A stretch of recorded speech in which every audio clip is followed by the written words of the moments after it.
e aí, gente, já assistiram Invocação do Mal 2? Já. Sim. Vocês lembram do filme? Como que Mais é? ou menos. Faz um tempinho já, então. Vocês sabiam que Invocação do Mal 2, a história que é baseada nesse filme, é um dos casos de poltergeist mais bem documentados da história? Não. Pra quem não sabe, todos os filmes de Invocação do Mal foram baseados em uma história real. E o segundo filme não é diferente, só que o caso é da Inglaterra e teve muita cobertura da mídia, tem vários vídeos, tem várias fotos. Então, a gente vai falar desse caso hoje e eu vou contar esse caso pra vocês. E pro Vini e pra Maré, que estão aqui participando do último episódio de Halloween do canal. Oi. Vocês provavelmente conhecem os dois dos canais deles aqui no YouTube. Se vocês não conhecem, vocês vão seguir eles agora, que eu vou deixar o link, assim, pra todas as redes sociais aqui na descrição. E vocês sempre pedem pra gente fazer vídeo juntos, e finalmente tá verdade. acontecendo. Exatamente. Principalmente pra essa data tão especial de Halloween. Então, bem-vindos ao último episódio, infelizmente. Mas mesmo assim, vai continuar tendo vídeo no canal 2 vezes por semana. Tem vídeo longo, tem shorts todos os dias. Então se inscrevam, não esqueçam de ativar o sininho pra sempre saber quando tem vídeo novo. Compartilhem bastante. Sigam a gente, nós três, em todas as redes sociais, que tem muito conteúdo legal. Todo tipo de curiosidades e mundo e viagens e histórias bizarras e mistérios. Tudo. Mas bora pra história então, né? Bora.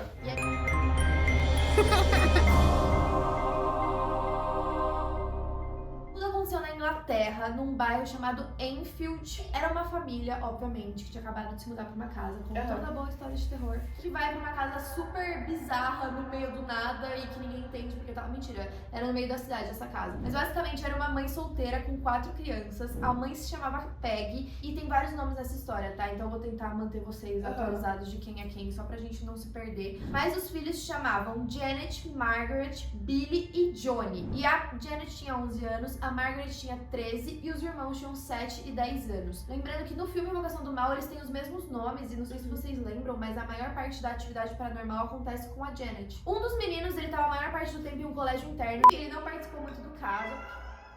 Essa é a área, me lembro. Vem aqui, Arinha. Vem participar.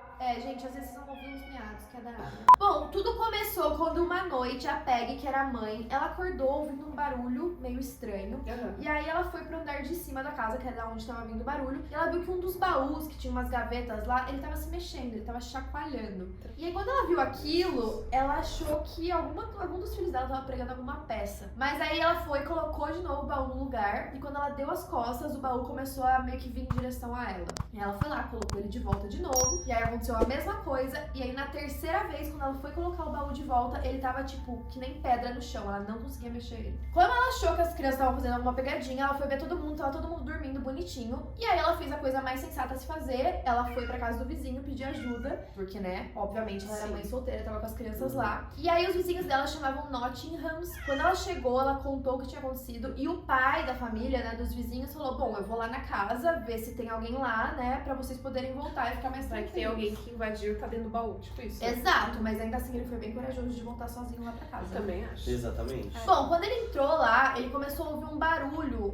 como se alguém estivesse batendo na parede. Em todos os cômodos que ele ia na casa, esse barulho ia seguindo ele. Até que ele foi pro andar de cima, onde tinha o baú, pra ver se tinha alguém lá. E nessa hora ele começou a ouvir batidas no teto. E ele disse que o tempo todo que ele tava lá, ele sentia como se ele estivesse sendo observado. Mas ele não achou ninguém, não viu nada. E aí, por precaução, a Peggy ficou lá nos vizinhos com a família. Eles dormiram lá na Eles casa. saíram da casa pra Isso, ficaram lá. Ai, que vizinhos bons, né?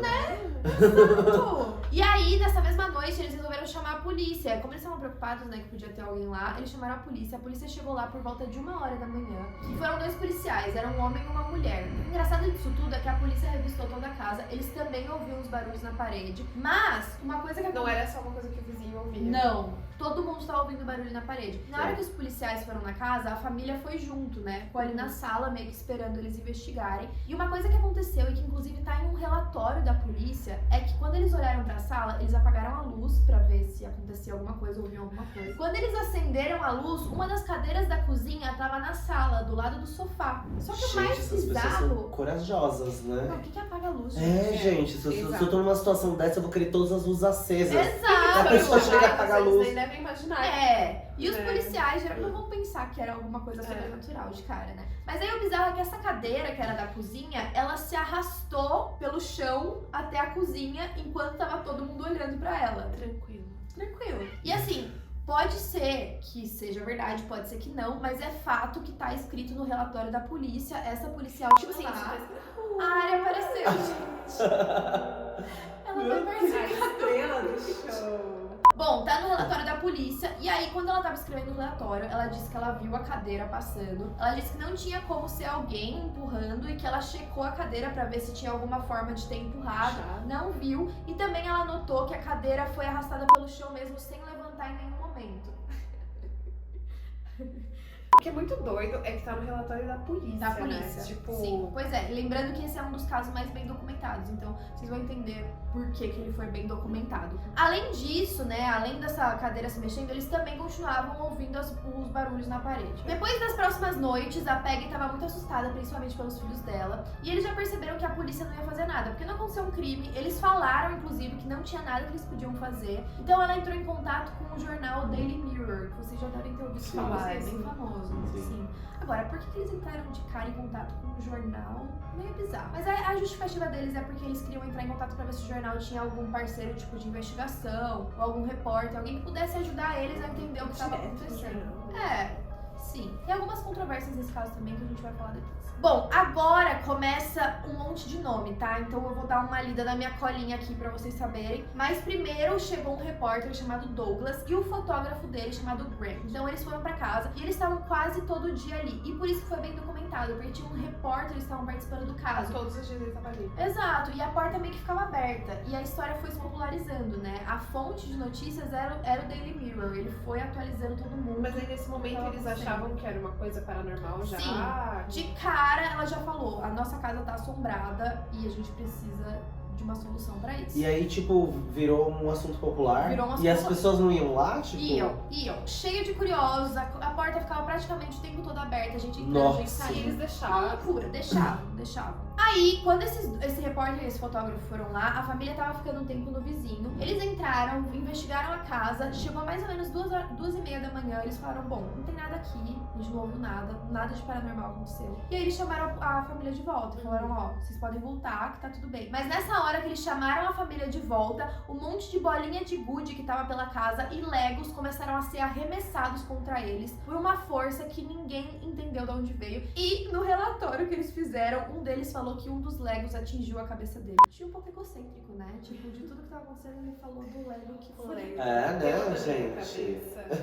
Muito importante essa informação. Muito importante. E aí, o que eles falaram logo depois desse acontecimento foi o seguinte, eu vou ler a frase que tá no relatório. Eu encontrei o caos. A família toda estava reunida na casa do vizinho e haviam pessoas com muito medo lá. Então a família estava aterrorizada, as coisas realmente estavam acontecendo, eles não tinham explicação. E aí, nessa hora, eles também falaram pra Peggy que ela deveria manter um diário pra ela anotar tudo o que estava acontecendo. Então é mais um sinal que estava tudo bem documentado. Eu só penso que, tipo assim, eu sairia da casa. É, Eu ia rescindir o exatamente. contrato, cara. Vai embora, gente. A pessoa vai. É que o grande problema dessas casas é que normalmente essas famílias, quando elas mudam, elas investem todo o dinheiro que elas têm em uma casa nova. Eles Não tinham tem como comprado, né? simplesmente Vai ir aluguel. embora. Ainda mais pensando que ela era mãe solteira, ela tava provendo pra todos os filhos ali, era bem difícil de já sair de cara. Mas nessa hora que entrou o repórter e o fotógrafo em cena, que aí foi mais divulgado, saiu no jornal, a Peggy também foi chamada pra ir numa rádio pra falar sobre o que tava acontecendo, e aí todo mundo ficou sabendo. Nessa hora entrou em cena um outro cara chamado Guy Playfair. Ele também era investigador, ele já tinha escrito vários livros sobre coisas paranormais, inclusive depois desse caso ele escreveu um livro sobre o caso, então ele era bem por dentro do assunto. Ele foi mais ou menos 180 vezes na casa e 25 dessas vezes foi pra passar a noite. Então tava tendo vários investigadores dormindo na casa. Nessa época a família tava ficando às vezes no vizinho e às vezes na casa do irmão da Peggy. Eles nunca também mais tava dormiram brigando. lá. Não, então, eles voltaram depois de um tempo. Mas nesse início, eles ficaram meio que revezando. E a casa do irmão da Peggy era longe dessa casa, tá? Ele não era vizinho, era bem longe. Depois que a BBC News, que foi a rádio que entrevistou a Peggy, né? Eles chamaram vários médiums, investigadores paranormais. Todo mundo que queria lá investigar a casa tava indo. E isso gerou um cansaço muito grande na família. Eles não estavam aguentando esse entra e sai na casa. As crianças também eram pequenas. E aí eles decidiram tirar essas férias de 7 dias na casa do irmão dela. Só que os acontecimentos passaram da casa que eles estavam morando pra casa do irmão dela. Ah, não. Então isso significava que aquilo tava perseguindo a família, e não a casa. Exatamente. E enquanto isso, na casa, os investigadores estavam lá e como tinha muita batida na parede, era o maior sinal que eles encontravam, eles falaram, bom, vamos se aproveitar disso pra tentar descobrir o que estava acontecendo, né? Então eles falaram, se a gente falar tal coisa, você bate uma vez pra sim, bate 2 vezes pra não. Começaram a se comunicar Sim, com o negócio, espíritos, né? Arrumaram um meio de comunicação ali. Exato. E aí eles perguntaram se alguém tinha morrido na casa, e aí a resposta foi sim. E aí eles Naquela casa? Sim, na casa original. Na casa original, não na casa do irmão. Agora a gente voltou pros investigadores que estavam lá na casa. Sim. E aí eles foram fazendo esse esquema, tipo, eles começaram com perguntas básicas, tipo, contas matemáticas. Quanto é 2 mais 2? Daí o fantasma ia lá, batia 4. Pra ver se a resposta dava certa mesmo, se tava fazendo sentido, porque eles tinham procurado em todo o encanamento da casa, nos canos da geladeira, pra ver se era algum problema interno, né, que tava fazendo a casa fazer esse barulho. Não era nada. E as respostas estavam corretas. Então eles começaram a fazer várias respostas. Chegou uma hora que, aparentemente, a criatura que tava lá cansou do que ele tava perguntando. E ao invés dele responder, ele fez uma caixa de cobertores levitar e bater na cabeça do investigador. Então ela foi arremessada em cima dele. Se irritou, né? E eles também levaram EMF, que eu não sei se vocês já viram, mas é meio que um sensor eletromagnético pra ver se tem atividade paranormal. E quando tem alguma atividade, ele acende, né? Quando eles estavam andando pela casa, ele acendeu principalmente nos quartos. E quando eles entraram nos quartos, os travesseiros foram arremessados pra cima deles. Tanto no quarto das meninas quanto no quarto dos meninos. Depois que acabou as férias da família, eles voltaram pra casa. E aí a Janet, como eu falei pra vocês, ela foi a mais afetada pela atividade que estava acontecendo na casa e ela teve a brilhante ideia de deixar vários papéis pela casa com canetas pra entidade se comunicar. Ai, meu Deus. E falar com ela. Então, Gente, literalmente, eles estavam todo lugar. instigando, né? Eles queriam mesmo essa queriam, comunicação. E aí, em um dos papéis estava escrito o seguinte: eu vou ficar nessa casa, não leia isso pra ninguém ou eu vou retalhar. E aí essa parte é um pouco controversa, porque tem algumas polêmicas de será que eles armaram tudo aquilo? Será que isso estava acontecendo de verdade? Então essas coisinhas aí, muitos céticos falam que provava que era tudo mentira o que estava acontecendo. Um dia, quando eles subiram no quarto das meninas, a Janet estava dormindo em cima de um rádio. Sabe aqueles rádios grandões assim, antigos? E aí a desculpa foi que ela estava muito cansada, um médico tinha prescrito remédios pra ela dormir porque estava acontecendo tudo aquilo. Então aparentemente ela simplesmente apagou, mas ainda assim, cada hora ela era encontrada de um jeito dentro do quarto. Nessa hora, um outro investigador entrou na história e ele se tornou o investigador principal de tudo que estava acontecendo. O nome dele era Maurice. E várias vezes ele encontrava a Janet dormindo embaixo da cama. E quando ele encontrava ela, ela tava quase que inconsciente, parecia que ela tava até morta. Ela não tinha reação, ela tava lá embaixo meio que desmaiada. E ninguém sabia como ela ia parar lá, se ela tava com medo, se escondia ou se acontecia alguma coisa. Ninguém via, tipo, Sim. quando acontecia. Exato. Bom, na noite seguinte, que ele encontrou ela mais uma vez embaixo da cama, ela foi jogada de cima da cama dela junto com o colchão pra frente, assim. O colchão caiu em cima dela por uma força que ninguém sabe explicar o que aconteceu, principalmente porque o colchão caiu em cima e depois o colchão voltou pra cama e ela foi encontrada em um outro canto do quarto. E nessa hora, alguns céticos também falam que pode ter sido alguma coisa meio que armada por ela, porque ela foi encontrada em outro canto. Enfim, tem várias explicações possíveis de como isso pode ter acontecido. Um outro médium chegou na casa e era aquela farra, né, gente? Cada hora chegava alguém falando que ia ajudar, que tinha alguma coisa. Era uma bagunça. E esse médium falou que ele já tinha estudado alguns outros casos parecidos, que uma das coisas que ele tinha usado era hipnose, pra pessoa desenhar ou então até falar o que ela tava vendo no subconsciente ou pra alguma coisa se manifestar através dela. E eles fizeram isso com a Janet, tendo em vista que ela era a mais afetada. E ela desenhou 9 desenhos diferentes que envolviam morte, sangue e facas. Tranquilíssimo. E aí quando perguntaram pra ela, né, se ela lembrava de alguma coisa, ela não lembrava de nada, ela não sabia de onde que tinha saído aqueles desenhos, obviamente. Já fazia mais ou menos 14 meses que tudo isso estava acontecendo na casa. E depois desses 14 meses, a Janet estava sofrendo ainda mais. Ela estava sendo arrastada pra fora da cama. Teve um dia que ela foi puxada pela cabeça. Ela foi arrastada pra fora da cama, pro corredor e pra baixo das escadas e chegou na sala. A vida deles começou a girar em torno disso. Não tinha como eles viverem. E lembrando que no filme tem uma hora que a Janet sempre acordava na cadeira no andar de baixo. Não sei se vocês lembram disso, e a gente vai chegar nessa parte do porquê isso aconteceu com ela. Aí eles chamaram outra pessoa pra casa. Dessa vez ele era um estudante. Ele estudava um pouco de medicina, mas também era relacionado com esse lado mais psíquico. E aí ele resolveu fazer outra coisa diferente com a Janet pra ver o que saía. Então eles fizeram sessões pra entidade se manifestar através dela, já que, né, ela ela tava Já que sendo ela era afetada. Uhum. Que também é um erro, né, gente? Ela era uma criança, ela tinha 12 anos na época. E aí, durante essas sessões, inclusive algumas delas estão gravadas. First, come on, my name's Morris. Let me hear you say it. Morris. Right, that's good. Come on. Shut up, your door. E aí uma voz masculina começou a falar através da Janet. E enquanto ela falava, às vezes ela grunhia, ela rosnava, ela latia. E ela é uma criança de 12 anos, Exato. então eu tô imaginando uma voz masculina. Falando através dela. Ela. E aí os céticos justificam que como ela era meio que pré-adolescente, podia Ela ser que conseguia ela... engrossar a voz. Sim, e talvez ela tivesse a síndrome de Tourette, que você xinga Ah, e a sua voz às vezes muda. Uhum. Então podia ser que fosse isso, e essa é uma explicação possível. Mas em alguns momentos eles falavam que não tinha como aquela voz, aquele som sair de uma garota de 12 anos. Primeiro, o espírito que falava através dela dizia se chamar Joe Watson, mas depois um outro chamado Bill Wilkins que começou a falar frequentemente. E o que ele dizia é que ele tinha morrido naquela casa, ele teve uma hemorragia e ele morreu na cadeira que ficava na sala. E o mais bizarro disso tudo é que a família comprou a casa já mobiliada. Então aquela cadeira era de fato a que ele tinha morrido. E aí ele falava muito com os investigadores. Ele falava que ele tinha ficado cego e depois ele teve a hemorragia e ele morreu ali. E inclusive eles procuraram também o filho desse Bill Wilkins. Eles não falaram nada do que estava acontecendo, pra perguntar qual tinha sido a causa da morte. E ele falou exatamente o que o Bill tinha falado pra eles no gravador, que ele tinha morrido de hemorragia dentro da casa, naquela cadeira, confirmaram exatamente aquilo. Mais ou menos em dezembro de 1977, quando tudo ainda estava acontecendo, eles já estavam em contato com o Bill. Às vezes as crianças estavam dormindo no quarto e tudo começava a levitar. Os livros, os travesseiros, os cobertores. E até chegou uma hora que a Janet estava levitando. E inclusive uma coisa levitou, uma das coisas que estava dentro do quarto levitou tão alto que saiu pela janela e foi parar no telhado. E a gente só sabe que isso aconteceu porque tinha uma pessoa passando na rua nessa hora e viu pela janela aquilo saindo do quarto e caindo no telhado.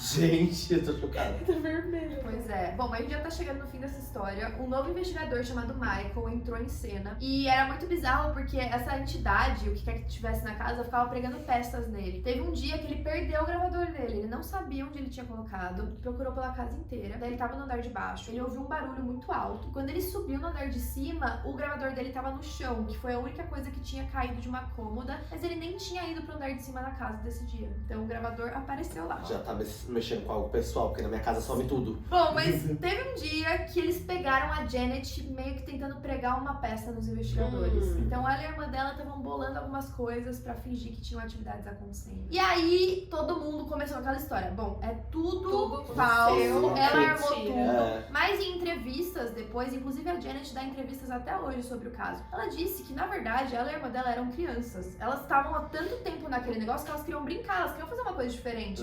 Então o que ela fala é que de 100% das coisas que aconteceram, 2% foram forjadas por elas, mas que elas não conseguiram fazer muitas coisas porque os investigadores ficavam olhando elas, vigiando 24 horas. Então elas tentavam fazer, mas elas eram pegas antes e não dava certo. Depois de algum tempo, 2 peixinhos que a família tinha em um aquário morreram e o Bill falou que foi culpa dele, que ele tinha matado os peixes com a energia eletromagnética dele em forma espiritual. E aí nesse mesmo dia que os peixinhos morreram, eles ouviram a voz do Bill falando e eles acharam que estava sendo através da Janet, como estava acontecendo sempre. Mas ela estava com a boca fechada. E a voz dele saiu.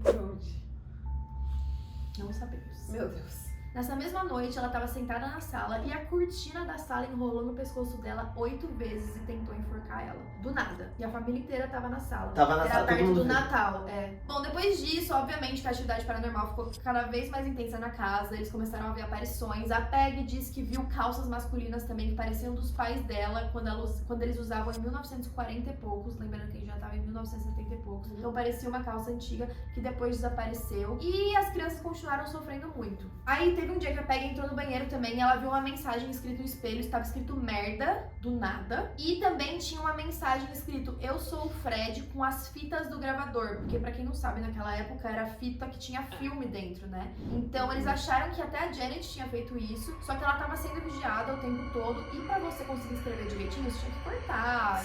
Tinha um tempo. Então não tinha que ter acontecido ela. Bom, nossa. Gente, sério, muito pesado. Depois de algum tempo das sessões... Meu Deus! Júlia! A gente já tá aqui, ó. tenso! São 2h da manhã.